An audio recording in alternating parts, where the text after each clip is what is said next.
কয়েকটি ইসলামী দলের সাথে আমাদের আলোচনা আছে, আলোচনা চলছে, যারা বাংলাদেশের একটা বিশাল জনগোষ্ঠীর প্রতিনিধিত্ব করে।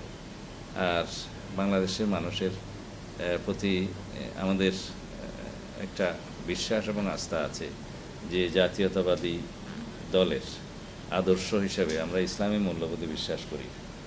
আমরা মহান আল্লাহর উপর আস্থা এবং বিশ্বাস স্থাপনকারী সংবিধানে প্রস্তাবনায় সেই দল, আমাদের নেতা শহীদ রাষ্ট্রপতি জিয়াউর রহমান দলের প্রতিষ্ঠাতা, তিনি সংবিধানে বিসমিল্লাহির রহমানির রহিম সংযোজন করেছেন এবং মহান আল্লাহর উপর আস্থা এবং বিশ্বাস স্থাপন করেছেন রাষ্ট্র পরিচালনার মূলনীতির অংশে এবং প্রস্তাবনায়।